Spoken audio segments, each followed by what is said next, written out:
Hello বন্ধুরা, welcome to my another blog. তো আজকে আমি সুন্দর করে রেডি হয়ে নিয়েছি, কারণ আজকে আমি যাচ্ছি আমার বান্ধবীকে আইবুড়ো ভাত খাওয়াতে। তো আমি পাঁচফোড়নে চলে গেলাম। তো ওরা আসার আগেই আমি চলে গিয়েছি, কারণ আমি ভেবেছিলাম গিয়ে একটু ছোট্ট করে ডেকোরেশন করে রাখবো।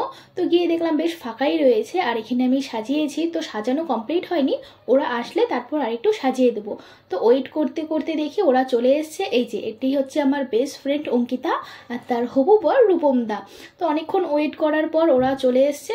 এখন আমরা ঢুকবো। তো তোমরা ভিডিওটি ফার্স্ট থেকে লাস্ট অবধি দেখো আর জানিও তোমাদের ভিডিওটা কেমন লাগলো। যেহেতু আমার কাছে টাইমটা খুব কম ছিল, তো আমি যেরকম পেরেছি ওরকমভাবেই ডেকোরেশন করেছি, আর ডেকোরেশন দেখে ওরা খুব খুশি হয়েছে। তার আর ওদের জড়িটা কিন্তু দারুণ সুন্দর, তাই না বলো? বলো কেমন লাগছে তোমার? আমার খুব ভালো লাগছে, একটু সারপ্রাইজ হয়ে গেল।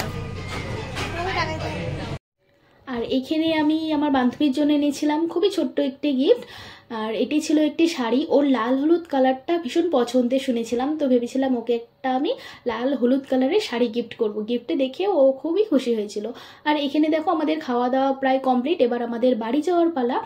বাড়িতে গিয়ে আমি আর আমার বান্ধবী দুজনে মিলে খুব ডান্স করেছি, খুব মজা করেছি, কারণ আমার বান্ধবীর কিছুদিনের মধ্যেই বিয়ে হয়ে যাচ্ছে। তারপরে এই সুন্দর সময়গুলো হয়তো ফিরে আসবে, কিন্তু এই ব্যাচেলার যে জিনিসটা ওটা আর আমরা পাবো না। তো তার আগেই আমরা একটু ব্যাচেলার পার্টিটা ছোট্ট করে ঘুরছিলাম। আর এখানে কী গানে ডান্স করছি ওটা নিশ্চয়ই তোমরা বুঝতেই পারছো, খুব ফেমাস একটি রিলস আমরা বানাচ্ছিলাম। তো এই হচ্ছে আমার ছোট্ট ব্লগ। তো তোমাদের কেমন লাগলো অবশ্যই কমেন্ট করে জানিও, আর আমার চ্যানেলটিকে সাবস্ক্রাইব করে দিও। আর দেখা হচ্ছে তোমাদের সাথে নেক্সট ব্লগে। এইভাবেই তোমরা সব সময় আমার সাথে থেকো। আজকের মতো এইটুকুই, টাটা।